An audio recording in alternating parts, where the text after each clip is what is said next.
आवाज नहीं आ रही है।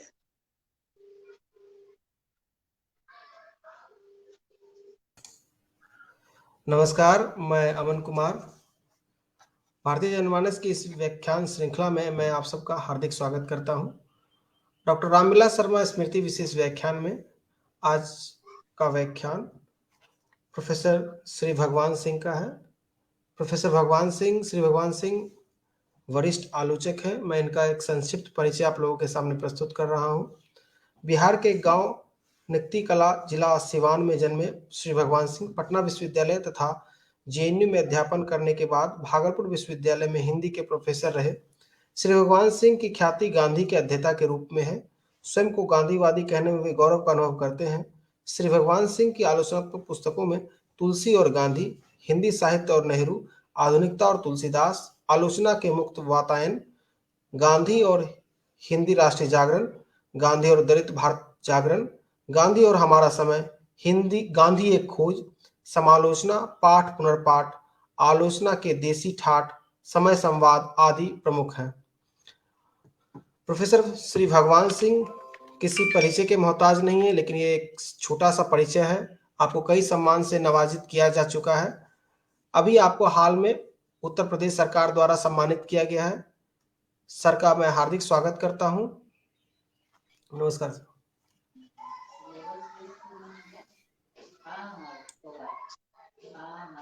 सर आप अब अपना व्याख्यान शुरू करें। कितना समय रहेगा व्याख्यान का? आराम से सर, आप 40 मिनट 1 घंटा बोलिए। ठीक, बहुत अच्छा। तो बहुत बहुत धन्यवाद अमन जी। डॉक्टर रामविलास शर्मा ये पर व्याख्यान श्रृंखला का आयोजन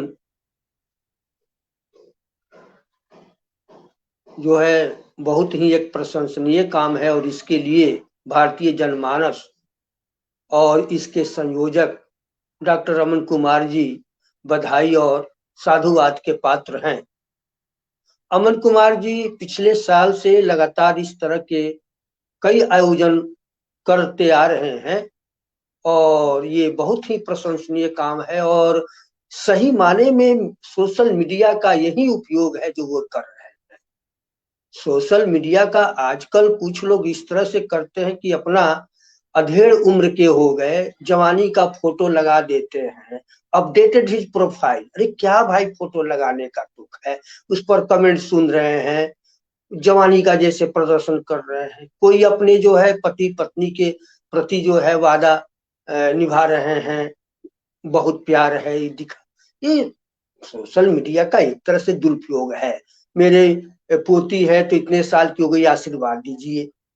सोशल मीडिया का जो उपयोग होना चाहिए सोशल पर्पस के लिए, सामाजिक उद्देश्य के लिए, उसका उदाहरण ये अमन कुमार जी का ऐसा कार्यक्रम है। पिछले साल भी उन्होंने तुलसीदास पर आयोजन किया था, चलाई व्याख्यानमाला चलाई थी, फिर हिंदी पखवाड़ा पर चलाया था, और भी इस बार रामविलास शर्मा पर कर रहे हैं। इस तरह से और भी कुछ हमारे साथी हैं जो कर रहे हैं। सर्वभाषा ट्रस्ट दिल्ली में ही है, जिसमें संयोजक डॉक्टर हरेराम पाठक इस प्रकार का अभी वो रामचंद्र शुक्ल पर चला रहे हैं व्याख्यानमाला। कलकत्ता में एक लहक पत्रिका के संपादक हैं निर्भय दिव्यांश जी, वे लगातार ऑडियो इन सब चीजों पर बनवा रहे हैं, लोगों से बुलवा रहे हैं, और इससे हम लोगों को भी काफी फायदा हो रहा है, लाभ हो रहा है। तो ये बहुत ही प्रशंसनीय काम है, इसकी जितनी भी प्रशंसा की जाए कम है। बहरहाल मैं आज के विषय पर आता हूं, और आज का विषय है, आप जानते हैं सब, वैसे डॉक्टर रामविलास शर्मा के लेखन और चिंतन के इतने सारे पक्ष हैं, बहुयावान भी है, और उस पर सब पर नहीं बोला जा सकता। लेकिन मुझे जो आज का विषय दिया गया है कि डॉक्टर रामविलास शर्मा और हिंदी नव जागरण, तो इसी पर मैं अपना वक्तव्य केंद्रित करूंगा। नवजागरण तो नहीं, लेकिन पुनर्जागरण शब्द से मैं हाई स्कूल में ही परिचित हो चुका था, किताबों में कुछ पढ़ना पड़ता था, समाज अध्ययन का विषय था ये वगैरह, कि भारतीय पुनर्जागरण राजा राम मोहन राय कैसे उसके अगुआ थे और वहां से शुरू हुआ। और फिर बाद में हमारे बड़े कवि रामधारी सिंह दिनकर की पुस्तक संस्कृति के 4 अध्याय में पढ़ते हुए देखा कि उन्होंने पुनर्जागरण की जगह पर नवोत्थान शब्द का प्रयोग किया है, भारतीय नवोत्थान।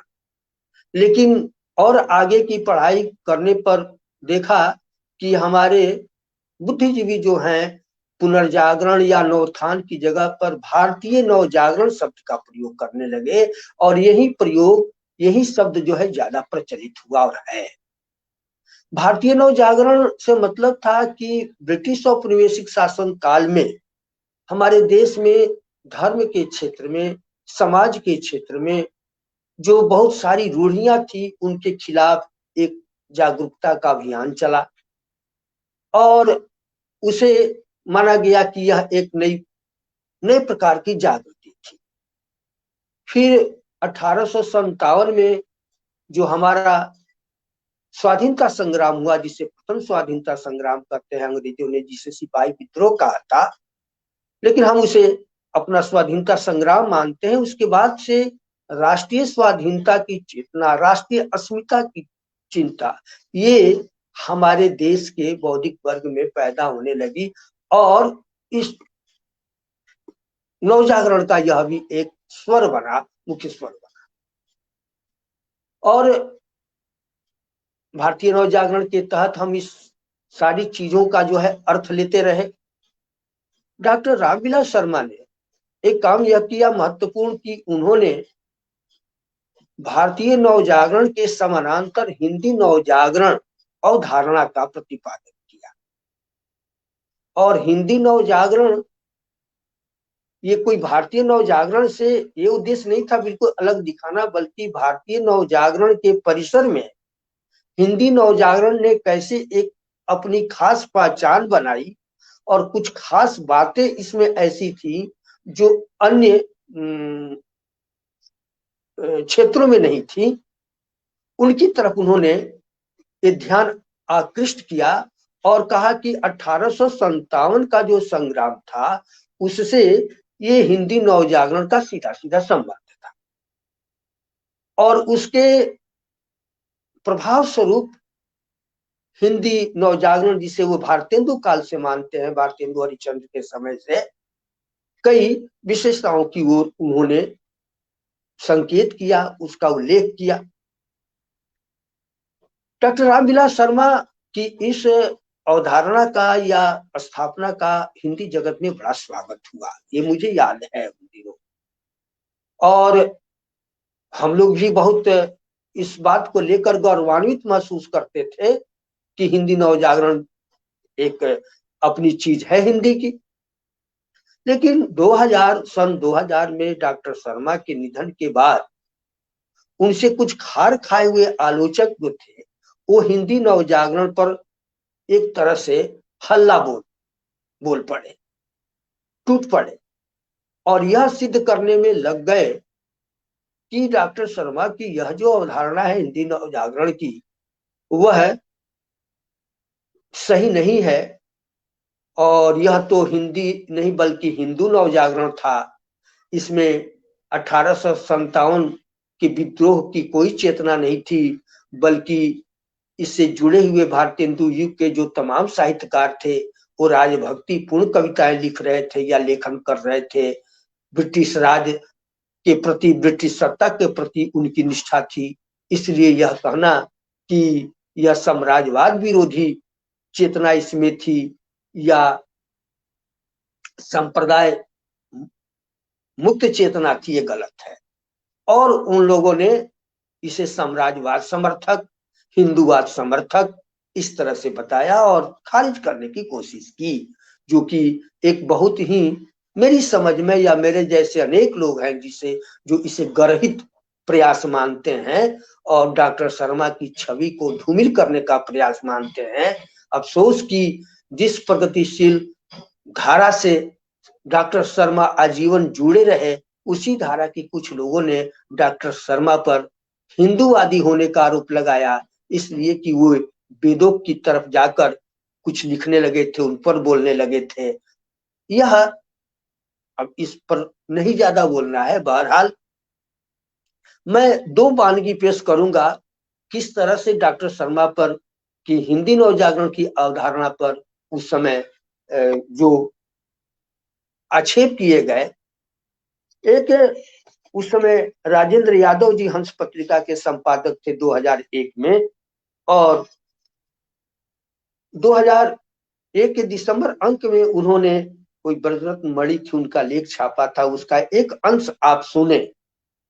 वे कहते हैं उस लेख में कि भारतेंदु और उनके समकालीनों ने 1857 के विद्रोह की पुरजोर मुखालफत की थी और अंग्रेजी परस्ती और प्रशस्ति का शायद ही कोई मौका कभी हाथ से जाने दिया था। नागरी हिंदी आंदोलन की कमान संभाले और नवोदित मध्यम वर्ग की अगुवाई करते सवर्ण एलिट 1857 के विश्वासघाती मुसलमानों से अपने को अलग करते हुए राजभक्ति हमारा सनातन धर्म है कहने में फक्र महसूस करते थे। उनके नवजागरण में सांस्कृतिक अस्मिता की दो पहचानें थीं, हिंदी और गाय। उनके लिए देशभक्ति और राजभक्ति एक ही सिक्के के दो पहलू थे। ये एक बहुत ही गंभीर आरोप लगाया गया। 2008 के कथा देश पत्रिका के अक्टूबर अंक में एक लेख पढ़ने को मिला और उसमें यह आरोप था, वह भी आप सुन लें। वह है, जो बात महत्वपूर्ण है वह यह कि डॉक्टर शर्मा की नवजागरण संबंधी अवधारणाएं हिंदी में ऐसे पूर्वग्रह में तब्दील हो गई कि किसी के मन में यह प्रश्न ही नहीं पैदा होता कि आखिर 19वीं सदी से लेकर 20वीं सदी के आरंभिक चरणों के हिंदी लेखकों में 1857 को लेकर सामूहिक विस्मृति क्यों है। अब बहुत सारे आरोप, लेकिन उन सब आरोपों में नहीं जाना है यहाँ पर। अब इनको ध्यान में रखते हुए हम चर्चा करेंगे कि इन आरोपों में कितना दम है। और पहले तो ये देखना जरूरी है कि डॉक्टर शर्मा हिंदी नवजागरण का संबंध 1857 से जोड़ते हैं तो किन आधारों पर। भारतेंदु हरिश्चंद्र और हिंदी नवजागरण नामक पुस्तक में वे साफ साफ कहते हैं कि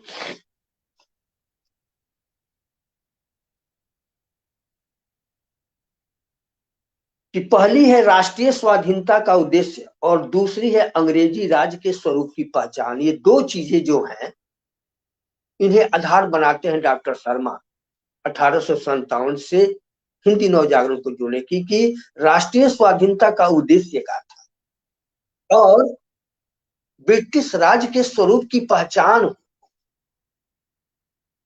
और इसके लिए हम थोड़ा जाएं उस समय के इतिहास में, उस समय के लेखन को देखें।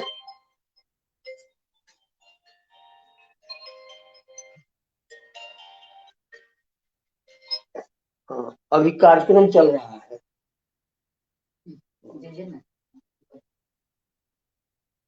तो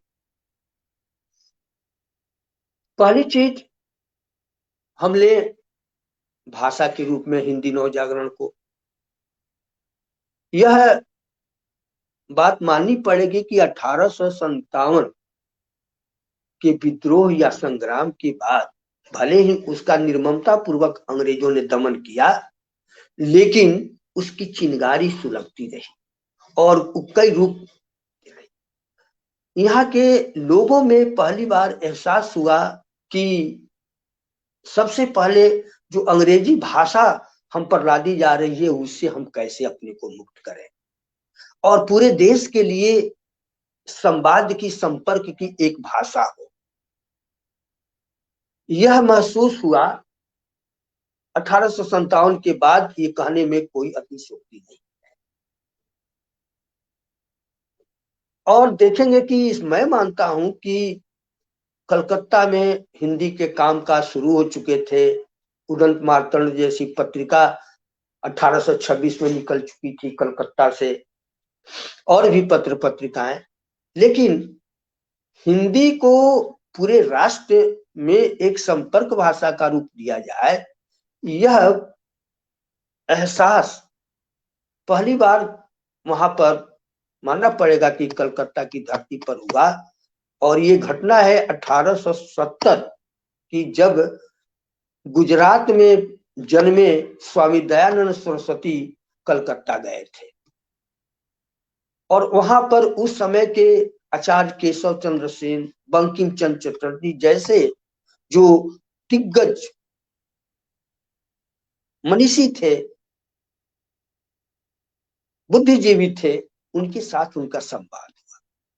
स्वामी दयानंद सरस्वती संस्कृत के पंडित थे, संस्कृत जानते थे और गुजराती जानते थे, इसके अतिरिक्त वो कोई भाषा नहीं जानते थे। इसलिए स्वाभाविक था कि उनका संवाद वहां जो लोगों से हो रहा था वो संस्कृत में हो रहा था। आचार्य केशव चंद्र सेन ने उन्हें सुझाव दिया कि अगर आप अपनी बातों का प्रचार हिंदी में करें तो देश को, पूरे देश को उससे लाभ होगा। अब गौर कीजिए, पूरे देश को लाभ होगा, यानी पूरे देश में हिंदी समझी जाती होगी। इसलिए एक गुजराती भाषी दयानंद सरस्वती को उन्होंने ये परामर्श दिया और स्वामी जी उसके बाद बनारस आकर 2 वर्षों तक बनारस में वे रहे और हिंदी सीखी और उसके बाद उन्होंने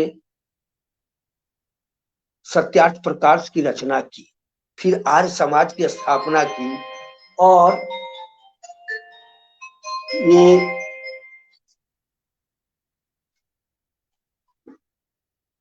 लग दीजिए ना, हम जवाब दे दें। आर्य समाज की स्थापना की और इस देश के एक बड़े हिस्से में हिंदी को फैलाने में आर्य समाज का की जो भूमिका रही है उसका एक लंबा इतिहास है, लेकिन उसके में नहीं जाना है। लेकिन ये हिंदी नवजागरण जिसे कहते हैं, देखिए उसको। और ठीक उसी समय बनारस में भारतेंदु हरिश्चंद्र आते हैं। 1875 में सत्यार्थ प्रकाश लिखा जाता है और 1868 में, हाँ, 18 वर्ष की उम्र में भारतेंदु हरिश्चंद्र ने कवि वचन सुधा पत्रिका का प्रकाशन किया उसी बनारस से। फिर हरिश्चंद्र मैगजीन, बाल बोधनी, इसके अलावा कई उनके सहयोगी लेखक बने।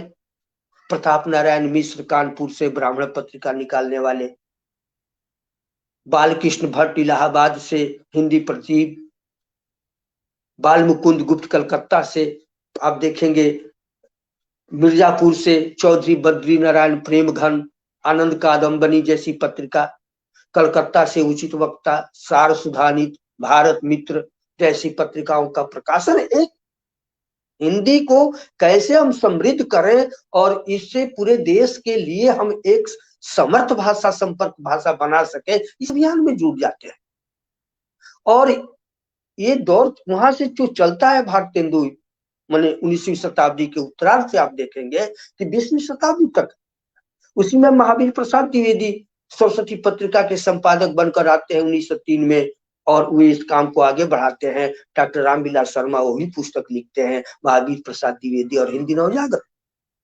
और फिर इस हिंदी नवजागरण को देखेंगे कि 1920 में जब महात्मा गांधी देश की राजनीति में सक्रिय होते हैं तो हिंदी को वो पूरे राष्ट्रीय, अखिल भारतीय स्तर पर राष्ट्रभाषा बनाने के अभियान में लग जाते हैं और जगह जगह प्रचार करते हैं। उन्हें हिंदी साहित्य सम्मेलन का 2 बार अध्यक्ष बनाया गया, 1918 में, 1935 में, और उन्हीं के प्रयास से दक्षिण भारत हिंदी प्रचार सभा का गठन हुआ और तब से वो सभा काम कर रही है। कितने लोगों को वहां पर हिंदी सिखाई गई, पढ़ाई गई और उसकी बदौलत हिंदी का एक राष्ट्रीय जागरण ये नहीं था तो क्या था हिंदी का, ये भाषा के स्तर पर।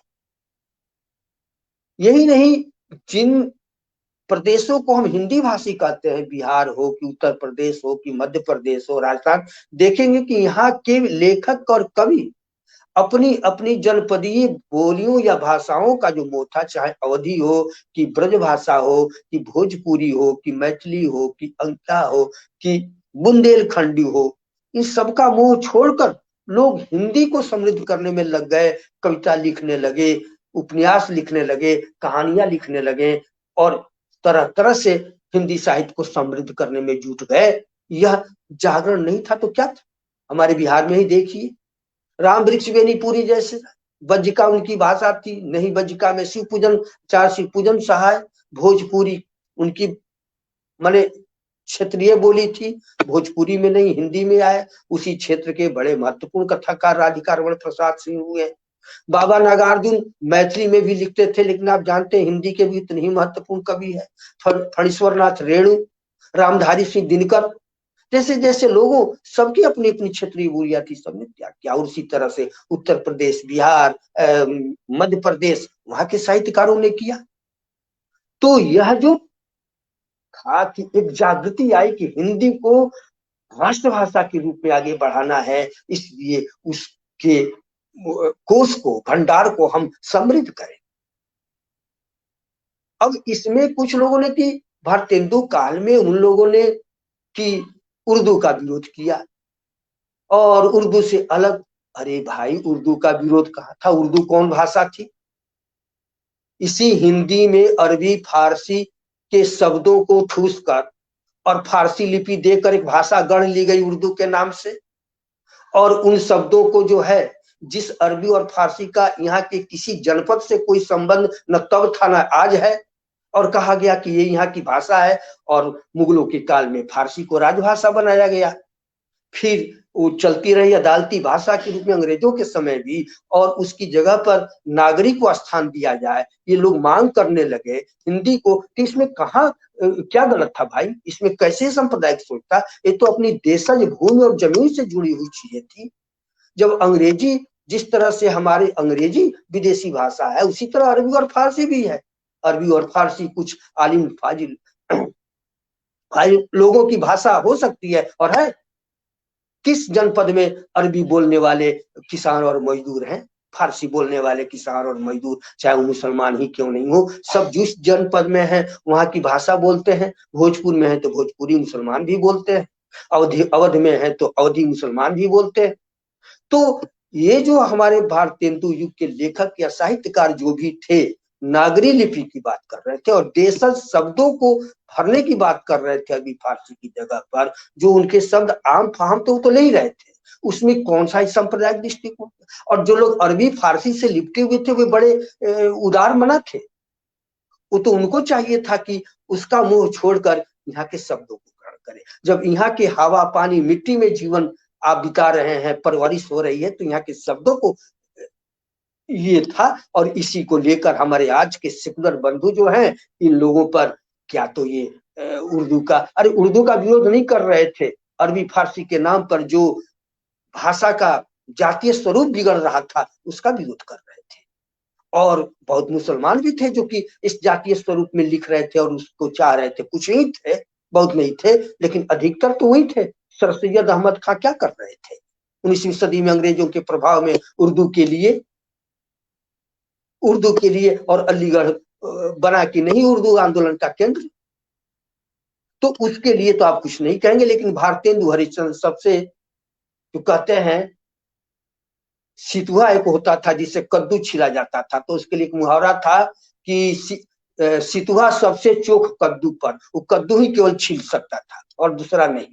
तो उसी तरह सबसे आसान भारतेंदु और उसके युग के, उनके युग के कुछ लेखक मिलते हैं और ये सितुआ आलोचक जो है ठट से छील देते हैं कि देखिए हिंदी हिंदी कर रहे थे। अरे हिंदी तो सब हिंदी और हिंदू, उसमें जब अंग्रेजों के प्रभाव में नहीं आए थे सर सैयद अहमद खां, तो वो भी कहते थे कि मुसलमान यहाँ के हिंदू, हिंदुस्तान में रहने के कारण मुसलमान भी हिंदू हैं, ये उनका वक्तव्य है।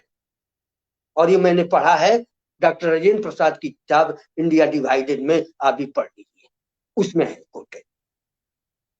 बाद में वो भले बदल गए। तो ये लोग, जो लोग अपनी देशज परंपरा को, देशज भाषा के, देशज स्वरूप को बचाने में लगे हुए थे, उन्हें आप सांप्रदायिक और हिंदूवादी कह देते हैं। ये सोचने की बात है। इसलिए ये जो है, ये अपने को अतिशय सेकुलर दिखाने वालों का उत्साह है और यह एक प्रकार की कायरता भी इसे मैं मानता हूं कि आप दो टूक बात नहीं कहते हैं, लेकिन डॉक्टर रामविलास शर्मा ने यह साहस दिखाया है और लोग भी कि हिंदी नवजागरण को इस रूप में देखते हैं। और हिंदी नवजागरण जो है वो सचमुच इस देश की भाषा या अस्मिता को लेकर का वो जागरण था और पूरे देश की एक संपर्क भाषा हिंदी बन सके इसका जागरण था। अब इसमें कुछ लोग हिंदुस्तानी की भी बात करने लगे थे और गांधी जी को भी अंत में आकर 1940 के आसपास हिंदुस्तानी के पक्ष में समझौता करना पड़ा कुछ कट्टरपंथियों के दबाव में कि हिंदी मजहबी जबान है। हालांकि वो चीज चली नहीं, लेकिन हिंदी नवजागरण की अवधारणा अपनी जगह पर बिल्कुल सही है।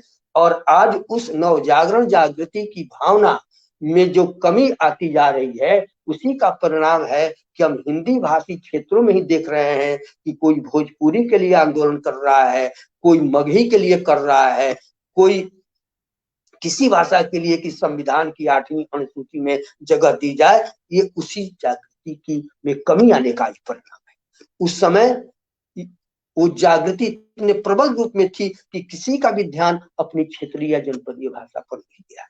इसलिए डॉक्टर शर्मा हिंदी नवजागरण की जो बात करते हैं वो भाषा के स्तर पर तो बिल्कुल सही है।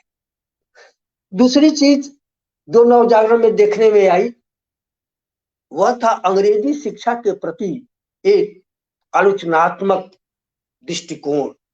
1857 के बाद ये देखने में आया।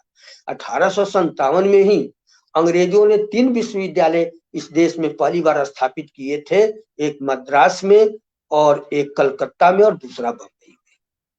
और कॉलेज वगैरह तो बड़े बड़े शहरों में उन्होंने खोले ही थे जिनमें अंग्रेजी माध्यम से शिक्षा दी जाती थी। लेकिन ये अंग्रेजी शिक्षा पाए हुए लोग जिस तरह अपने समाज से और देश से कटते जा रहे थे इसकी तरफ ध्यान जाने लगा 1857 के विद्रोह के बाद, क्योंकि 1857 का जो संग्राम या विद्रोह हुआ था उसमें ये अंग्रेजी पढ़े लिखे लोगों ने ब्रिटिश सरकार का साथ दिया था, नहीं समर्थन दिया किया था। इसलिए जो कुछ राष्ट्र प्रेमी विद्वान थे या ऐसे मनीषी थे उनके दृष्टि में खटकने लगी ये अंग्रेजी शिक्षा। और इस संबंध में बहुत बातें हैं, लेकिन मैं वंदे मातरम जैसा गीत लिखने वाले बंकिम चंद्र चट्टोपाध्याय का एक लेख 1878 ईस्वी में बंग दर्शन नामक पत्रिका के अंक में छपा था। उस लेख का एक अंश मैं आपको यहाँ सुनाऊंगा जिसमें वो अंग्रेजी शिक्षा से जो शिक्षित और शिक्षित के बीच दूरी पैदा हुई थी उसका जिक्र करते हुए कहते हैं, बंकिम बाबू का लेख में है, उनका कथन है, अंग्रेजी शिक्षा के कारण शिक्षितों और अशिक्षितों के बीच कोई सहानुभूति कोई संवाद नहीं है। शिक्षित समुदाय अशिक्षित समुदाय के दिल की धड़कन को महसूस करने में असमर्थ है। यही नहीं, शिक्षित अशिक्षित की तरफ नजर उठाकर भी नहीं देखते। कृषक राम की अगर खेत जोतते जोतते थक कर मौत हो जाती है तो हमें क्या, जब तक मुर्ग मुसल्लम और मच्छी का स्वादिष्ट झोंक सुलभ है हमें फिक्र के। कृषक राम कैसे जीवन यापन करता है, उसकी रुचि क्या है, अंग्रेजियत के रंग में रंगे बंगाली युवकों को इन सवालों से कोई मतलब नहीं। कृषक राम भाड़ में जाए, उन्हें इससे क्या मतलब। ये बंकिम बाबू ने लिखा 1878 में। ये अंग्रेजी शिक्षा किस प्रकार से अनिष्ट कर रही थी, शिक्षित और अशिक्षित के बीच एक खाई पैदा होती जा रही थी। और यह चीज हमारे हिंदी नवजागरण के लेखकों में भी आपको देखने को मिलेगी कि वे भी अंग्रेजी शिक्षा को अच्छी नजर से अब नहीं देखने लगे थे। भारतेंदु हरिश्चंद्र पर आरोप है कि उन्होंने जो शिक्षा आयोग बना था उसमें समर्थन में दिया था, लेकिन उनका एक कथन यहाँ पर मैं आपको सुनाऊंगा। उन्होंने कहा था कि सरकारी कॉलेजों और विद्यालयों में कर्तव्यों और नियमों जैसे नैतिक निर्देशों के लिए कोई जगह नहीं है। इन चीजों को विद्यालयों तथा कॉलेजों की पाठ्य दिनचर्या में जगह देने की जरूरत अनिवार्य रूप से महसूस की जा रही है। यानी कर्तव्य और नियम की शिक्षा, वो तो अंग्रेजी शिक्षा में काले ने कहा था कि हम एक क्लर्क पैदा करेंगे जो ब्रिटिश सरकार की सेवा करे, उसको कर्तव्य और नैतिकता से क्या लेना देना था, भारतीय हिंदू ने। और अंग्रेजी शिक्षा में इसी दोष को देखते हुए उन्होंने जातीय संगीत की एक परिकल्पना प्रस्तुत की थी भारतीय हिंदू हरिचंद। और जातीय संगीत क्या था उसके विषय में उन्होंने लिखा कि भारतवर्ष की उन्नति के जो अनेक उपाय महात्मा गण आजकल सोच रहे हैं, उनमें एक और उपाय भी होने की आवश्यकता है। इस विषय में बड़े बड़े लेख और काव्य प्रकाश होते हैं, किंतु वे जन साधारण को दृष्टिगोचर नहीं होते। इसके हेतु मैंने सोचा कि जातीय संगीत की छोटी छोटी पुस्तकें बने और वे सारे देश गांव-गांव में साधारण लोगों में प्रचार की जाएं। यह सब लोग जानते हैं कि जो बात साधारण लोगों में फैलेगी वह सार्वदेशिक होगी, और यह भी विदित है कि जितना ग्राम गीत शीघ्र फैलते हैं और जितना काव्य को संगीत द्वारा सुनकर चित्त पर प्रभाव होता है, उतना साधारण शिक्षा से नहीं होता। ये जातीय संगीत का महत्व भारतीय हिंदू की दृष्टि में था कि यह जो शिक्षा दी जा रही है इससे ज्यादा महत्वपूर्ण है जातीय संगीत, जिसके द्वारा जन जन को जगाया जा सकता है, देश प्रेम के प्रति उसको सजग किया जा सकता है, देश प्रेम का भाव भरा जा सकता है। अब सीधे सीधे तो नहीं कह सकते थे लोग ना भाई कि ये जो अंग्रेज शिक्षा दे रहे हैं गलत, कहने का ढंग तो बदल कर, लेकिन बात एक तरह से अंग्रेजी शिक्षा की जो अपर्याप्तता थी, जो दोष थे, अवगुण थे, उसी की तरफ संकेत कर रहे थे। दूसरे लेखक भारतीय हिंदू के सहयोगी लेखक बालकृष्ण भट्ट थे। बालकृष्ण भट्ट के एक लेख का मैं सुनाता हूं, उन्होंने जो अंग्रेजी शिक्षा को लेकर कहा था, उनका सुशिक्षितों का कर्तव्य लेख था, और उसमें उन्होंने लिखा कि अब इस शिक्षा का क्रय किया जाता है जिसमें ऐसा स्वार्थ असमाया है कि गुरु शिष्य दोनों में सच्ची सहानुभूति होती ही नहीं। हमारी शिक्षा में इस बात की बड़ी कोशिश शिक्षा विभाग के अधिकारियों की रहती है कि इनमें कहीं पर किसी अंश में स्वाधीनता का बीज न जमने पावे। परिणाम में यह शिक्षा केवल पेट पालने मात्र के लिए रहती है। पढ़ लिख ऊंची तनख्वाह की कोई अच्छी नौकरी मिल जाना ही उत्तम शिक्षा का जहां फल समझा गया है, वहां हमारा कर्तव्य क्या है, इसकी चर्चा ही चलाना व्यर्थ है। अब बालकृष्ण भट्ट के इस कथन में अंग्रेजी शिक्षा पर कैसा व्यंग है और कैसा उस पर प्रहार है, ये बताने की, इसकी भाष्य करने की जरूरत नहीं है, आप खुद समझ सकते हैं। और दूसरा देख लीजिए, प्रताप नारायण मिश्र उसी दौर के लेखक को भी क्या अंग्रेजी शिक्षा को लेकर कह रहे थे। उनका कहना था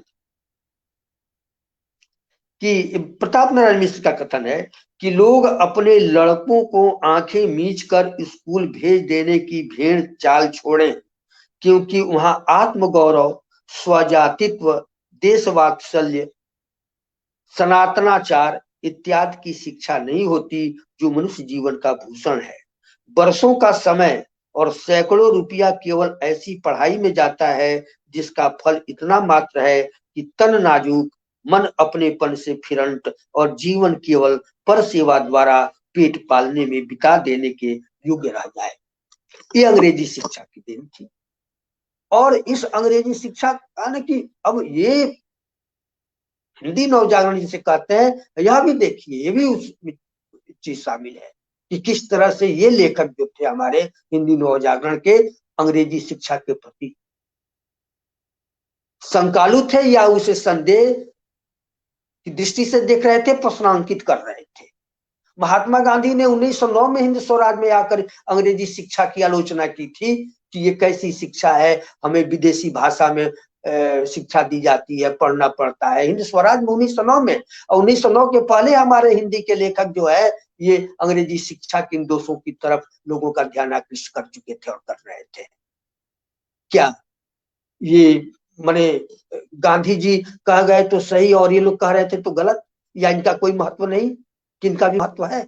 गांधी जी के भी कथन का महत्व है, बंकिम बाबू पहले का, और ये लोग भी जो कह रहे थे अंग्रेजी शिक्षा को लेकर, आंख खोलने वाली चीज है। और वो चीज देखेंगे हमारे हिंदी में नवजागरण जिसे कहते हैं लगातार चलती आ रही। रामचंद्र शुक्ल का याद कीजिए कथन, मैं बड़े में, जब वो कहते हैं कि जो यह भी नहीं जानते कि चातक कहाँ चिल्लाता है और कोयल किस चिड़िया का नाम है, जो यह भी नहीं देखते कि किसानों के झोपड़े में क्या हो रहा है, वे 10 बने ठने व्यक्तियों के मित्रों के बीच में बैठकर ये प्रति व्यक्ति आमदनी का औसत प्रताप बजाने का दावा, देश प्रेम का दावा करें, ऐसा कर तो उनसे पूछना चाहिए बिना परिचय का प्रेम कैसा। यानी किताबी शिक्षा लेकर प्राप्त करके और आंकड़ों के सहारे देश की गरीबी और देश ये सब बता देना ही इस शिक्षा का उद्देश्य नहीं था। और यही कब हो रहा था, आगे भी हो रहा है। गांव और समाज से कोई मतलब नहीं, कुछ लोग जाकर काम करते हैं आदिवासी क्षेत्रों में, लेकिन कितने लोग रिसर्च करने वाले जाकर किसानों से और गांव में मिलते हैं, जुलते हैं और उनके करते हैं। लेकिन वो बना हुआ है, सब आंकड़े वहां से ले लेकर प्रस्तुत करते हैं, उस समय भी आंकड़े। लेकिन उस शिक्षा ने हमको जन जीवन से, समाज जीवन से दूर किया।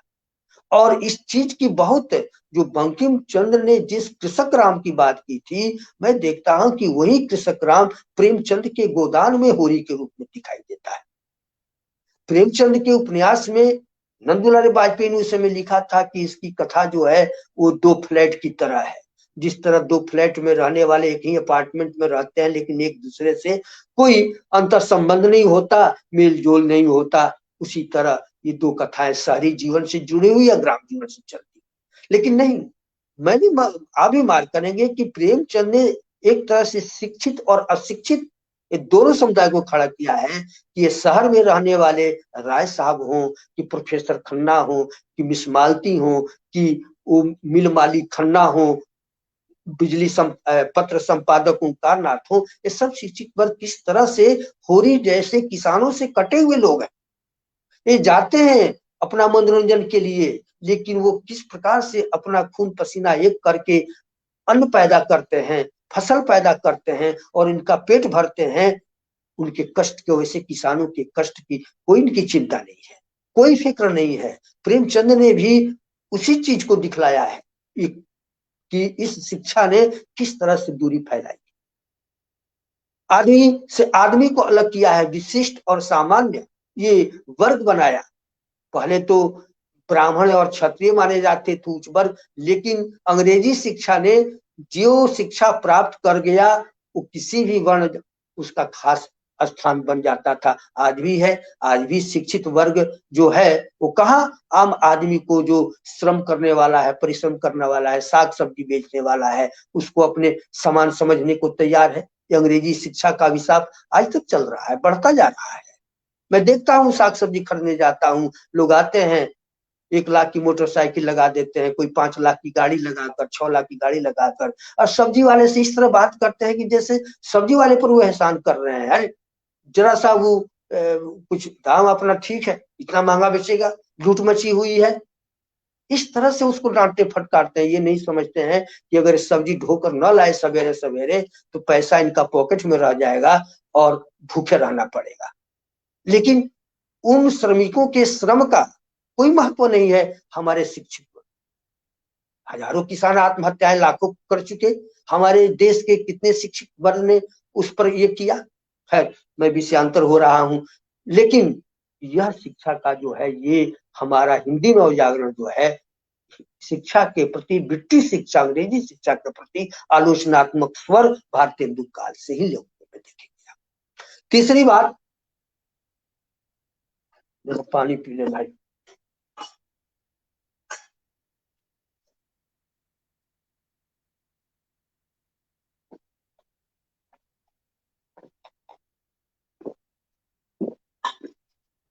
राजभक्ति का मामला है। अब ये भारतेंदु और भारतेंदु युग के लेखकों पर ये लोग इस तरह से आरोप लगाते हैं कि राजभक्ति, जैसे कि ये चाहते हैं कि क्यों नहीं भारतेंदु ने ही अंग्रेजों को भगा दिया। ये लोग किसी की सामर्थ्य और सीमा का ध्यान में नहीं रखते। को ध्यान भी नहीं रखते। अपने तो करेंगे कुछ नहीं, ऐसे लोगों ने क्या किया है भाई। अपने देश में तो बहुत सरकार के द्वारा बहुत गलतियां हो रही है, क्या इन लोगों ने आंदोलन किया और कर रहे हैं, लेकिन सब कुछ भारतेंदु ने क्यों नहीं कर, और उनके समय के लेखकों ने क्यों नहीं कर दिया भाई। जिस तरह से दमन चक्र चल रहा था ब्रिटिश सरकार का, याद कीजिए किस तरह से कुचला गया था 1857 का विद्रोह। क्या आसान था कि खुले खुले उनका विद्रोह किया जाए और उनकी चुनौती दी जाए।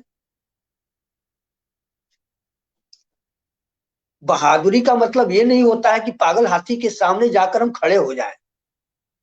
हम हटकर हाथी को बस में करने की कोशिश करेंगे या भगाने की कोशिश करेंगे, छिपकर उसको, उस पर प्रहार भी किया जा सकता है।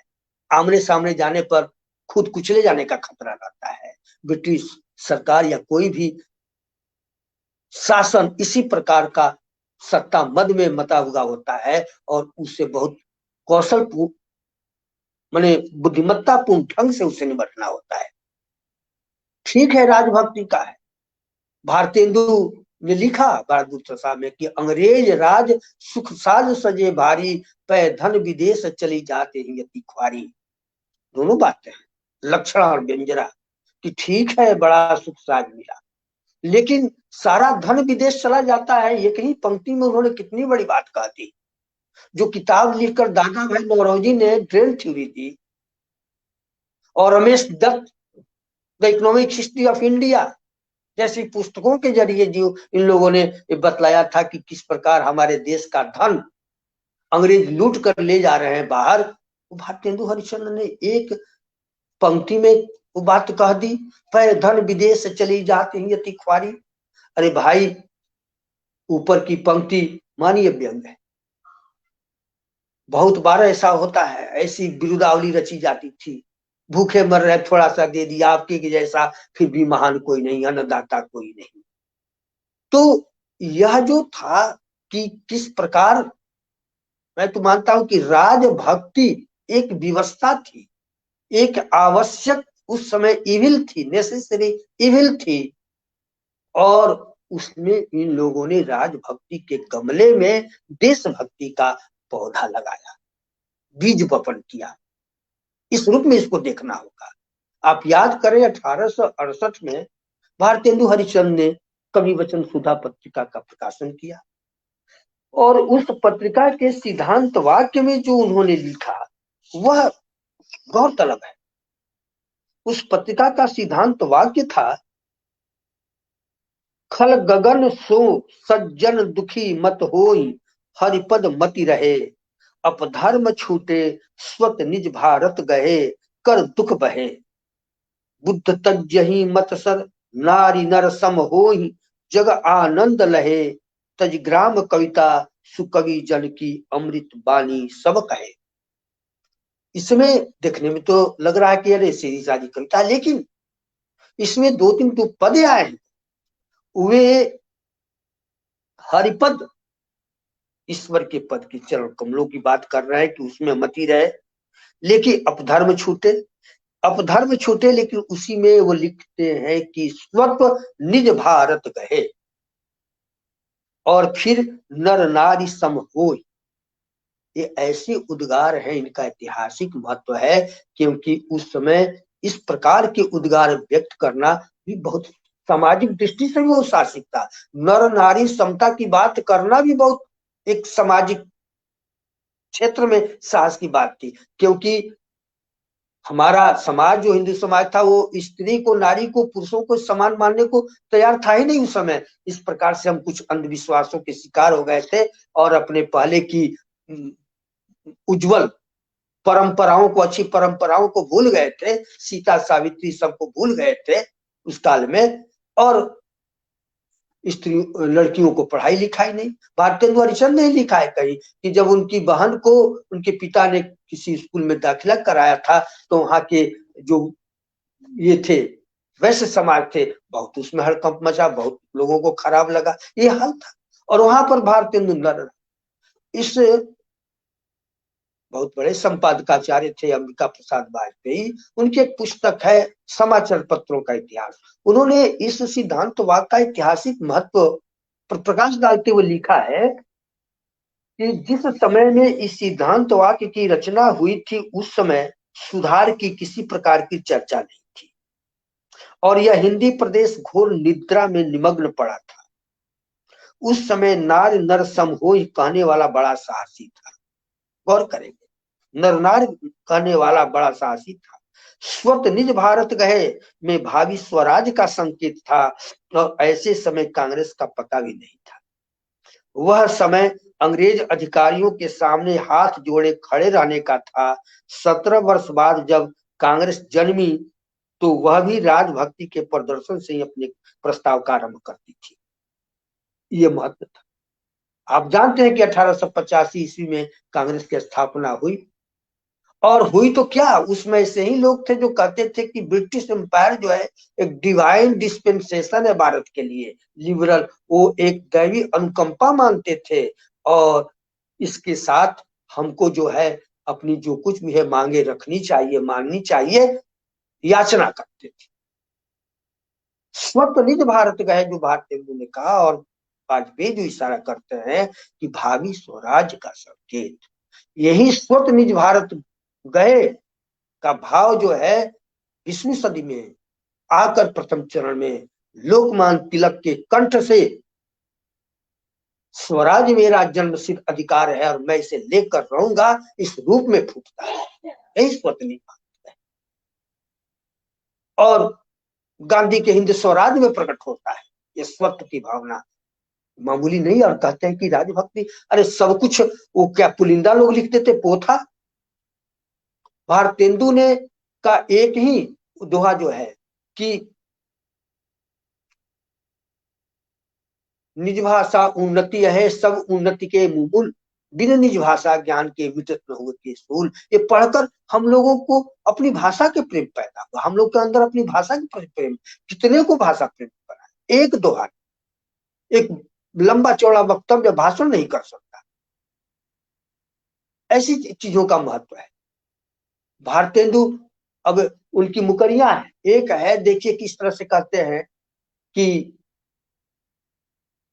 भीतर भीतर सब रस चूसे जाहिर बातन में अति तेज, क्या सखी साजन नहीं अंग्रेज।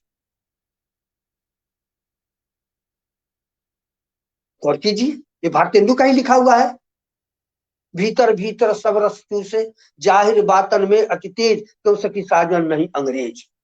ये भी छीटा किसी अंग्रेजों पर से।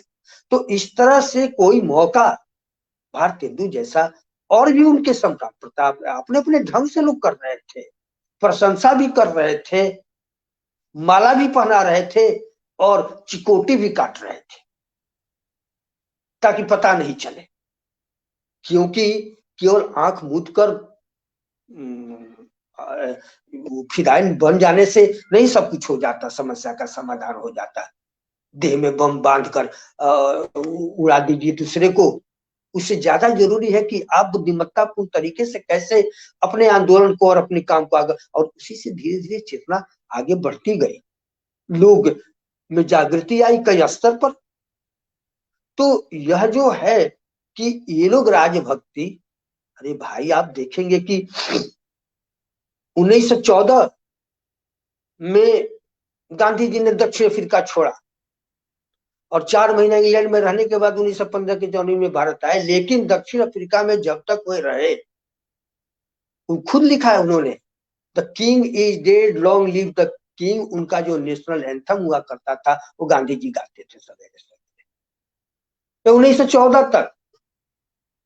और भारत आने के बाद भी जहां 1917 में वो सत्याग्रह, चंपारण का सत्याग्रह करते हैं और फिर आकर 1918 में गुजरात में घूम घूम कर युवकों से अपील करते हैं ब्रिटिश सेना में भर्ती होने के लिए, जिसका बहुत लोगों ने विरोध किया। चार्ली चैपलिन एंड्रयू चैपलिन ने विरोध किया, जो उनके बड़े सहयोगी थे, कि आप अहिंसा की बात करते हैं और जवानों को फौज में भर्ती होने को कहते हैं। तब तक उनके ब्रिटिश न्यायप्रियता में उनका विश्वास बना हुआ था।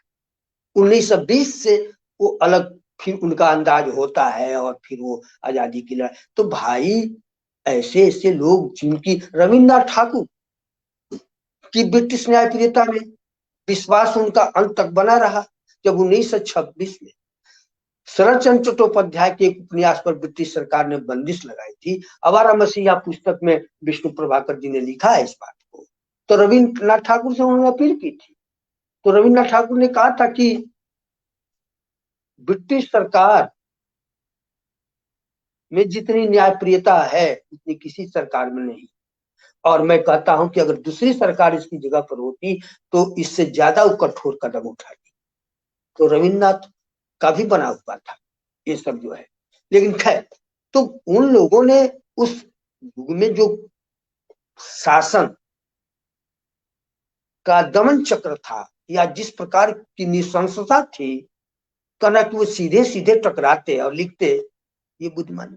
आप देखिए कि कैसे उन लोगों ने भाषा के प्रति प्रेम पैदा किया, जागृति पैदा की। देखिए कैसे शिक्षा के प्रति आलोचनात्मक, हालांकि आज वो सारा तो शिक्षा के सवाल में भाषा का सवाल हो गया, दूसरी बात है, लेकिन जिसको लेकर नवजागरण कहते हैं वो था कि नहीं, साम्राज्यवाद विरोधी चेतना। दूसरी चीज, जिस स्वदेशी की बात, और स्वदेशी का गांधी जी ने बहुत जबरदस्त अभियान चलाया, चरखा चलाया, खादी पहनो अपने देश की, वो भारतेंदु युग में, और खुद भारतेंदु उसके सूत्रपात करने वाले हैं, कह चुके हैं स्वदेशी का। उनका एक सुन लीजिए जो स्वदेशी को लेकर कहते हैं, मार कीन मखबल बिना चलत कछु नहीं काम, परदेसी जुल्हान के मानो भय गुलाम, वस्त्र कांच कागज कलम चित्र खिलौने याद, आवत सब परदेश सो नीत ही जहाज न लाद। भारतेंदु ने लक्ष्य किया उस सब। रामविलास शर्मा, तो रामविलास शर्मा इन्हीं चीजों को ध्यान में रखकर कह रहे हैं, या कहा कि ये हिंदी नवजागरण, और इनको ये सब उन्होंने ही अपनी किताब में उल्लेख किया, रामविलास, कि ये स्वदेशी का कैसे था। तो ये कहने का मतलब कि हिंदी नवजागरण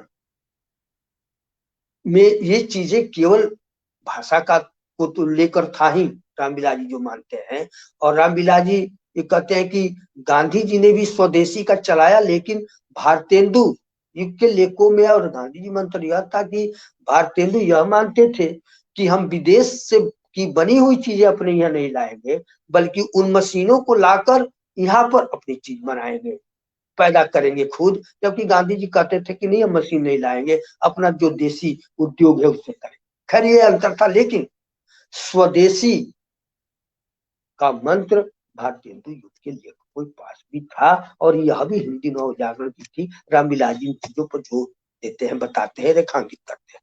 तो रामविलास जी ने जो कहा न कि राष्ट्रीय स्वाधीनता का उद्देश्य क्या था, केवल ब्रिटिश अंग्रेज चले जाए नहीं, बल्कि भाषा के स्तर पर, शिक्षा के स्तर पर भी हमारा स्वदेशीकरण हो, हम अपनी जातीय परंपराएं या जो कुछ है उस अनुरूप हमारा निर्माण हो।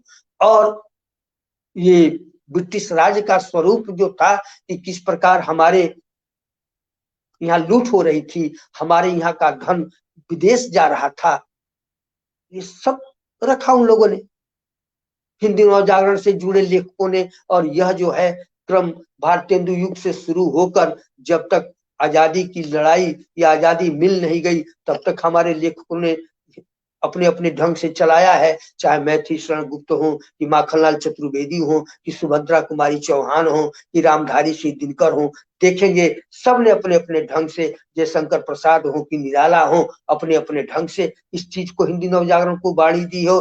गद्य में ये प्रेमचंद है, और भी बहुत है, रामचंद्र शुक्ल जैसे आलोचक को ले लीजिए, ये लोग सब के सब जो है उस साम्राज्यवाद विरोधी चेतना को आगे बढ़ाने वाले हैं। और इस प्रकार हिंदी नवजागरण जो है वह मूलतः साम्राज्यवाद विरोधी है, और वह सामंतवाद विरोधी भी है। रामविलास शर्मा जी इस चीज को रेखांकित करते हैं। यह महत्वपूर्ण है। और सीधे सीधे दूसरे को दोष को न देखिए और केवल यहीं पर आप निकाल दीजिए सारा दोष। ये सांप्रदायिक भी हैं, हिंदूवादी भी हैं, और कोई दिन रात इस्लाम इस्लाम रटते रहे और पोप पोप रटते रहे, उसकी तरफ पर आपकी उंगली न उठेगी। यह सही मूल्यांकन देखने का सही दृष्टिकोण नहीं है। दोष देखना है तो सब में देखिए। ये रामविलास जी ने ये साहस किया है, और रामविलास जी के का यह साहस बहुतों को पसंद नहीं आया है।